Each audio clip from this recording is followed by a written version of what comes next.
በጥቅጥቅ ደን እንደተሞላ በኩራት ተሞልቶ በአረንጓዴ ሀብቱ ለከተማዋ እስትንፋስ በመሆን በርካታ ዘመናትን በዝምታ የተሻገረው የእንጦጦ ተራራ ዛሬ ላይ አዲስ አበባን ስሟን ከግብሯ ሊያወዳጅ ለአገሬው ሰው እጁን ሰጥቷል። የሸገርን ማስዋብ ፕሮጀክት አንዱ አካል የሆነው የእንጦጦ ፓርክ በፕሮጀክቱ ሀሳብ አመንጪ በኢፌዴሪ ጠቅላይ ሚኒስትር ዶክተር አብይ አህመድ በይፋ ተመርቋል።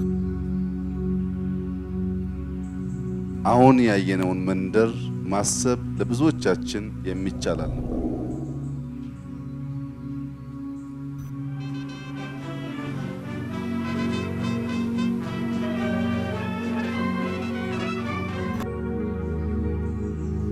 መግቢያ ወክ ማድረጊያ እንዴት ተደርጎ ይህ ሰፈር ሊቀየር እንደሚችል ማሰብ ይቸግር ነበር።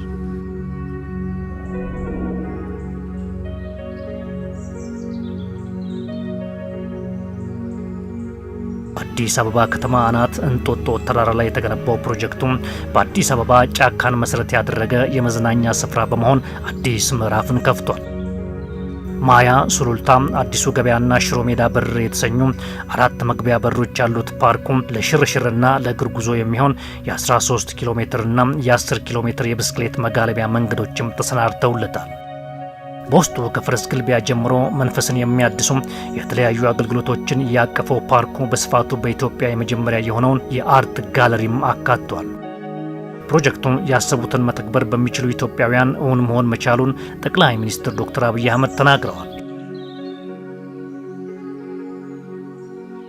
ኢትዮጵያ እንደምናስበው ድሃ ብቻ አይደለችም። በጣም ብርቱ፣ ታታሪ፣ የሚያስቡ ያሰቡትን መተግበር የሚሹ ወጣት ሙያተኞች ስላሏት እነሱ ቀንና ማታ ለፍተው ይህን ቦታ ማናችንም ባላሰብነው ባልጠበቅነው ነገር ግን በዓለም አቀፍ ስታንዳርድ በየትኛውም መስፈርት በማያሳፍር ልክ ለሰሩ ለነዛ እጆች እግዚአብሔርም ይባርካቸው፣ እኛም በጣም እናመሰግናለን።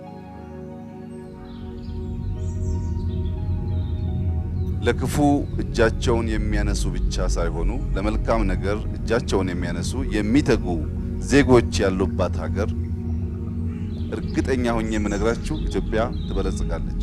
ኢትዮጵያውያን ማማረርና ወደ ኋላ ማየት ብቻ ሳይሆን መበርታት፣ መሰብሰብና መቀየር አለብን።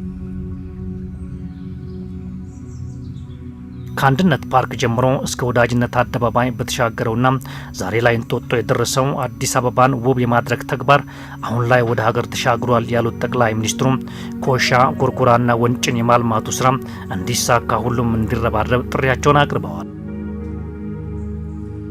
በፓርኩ በኮቪድ-19 ወረርሽኝ ምክንያት ህዝቡን ከቫይረሱ የታደጉ አሁንም ዋጋ እየከፈሉ ላሉና በቫይረሱ ምክንያት ህይወታቸውን ላጡ የሕክምና ባለሙያዎችን የሚዘክር ሐውልትም የቆመላቸው ሲሆን ሐውልቱ በጠቅላይ ሚኒስትሩ ይፋ ሆኗል።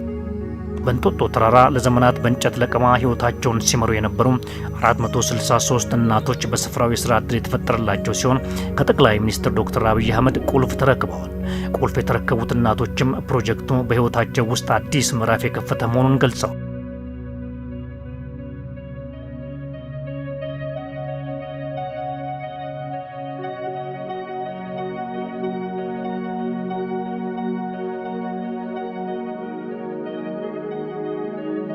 ጠቅላይ ሚኒስትር ዶክተር አብይ አህመድ በፓርኩ ላይ አሻራቸውን ያስቀመጡ ሲሆን ፓርኩ ከነገ ጀምሮ ለጎብኚዎች ክፍት እንደሚሆን ተገልጿል።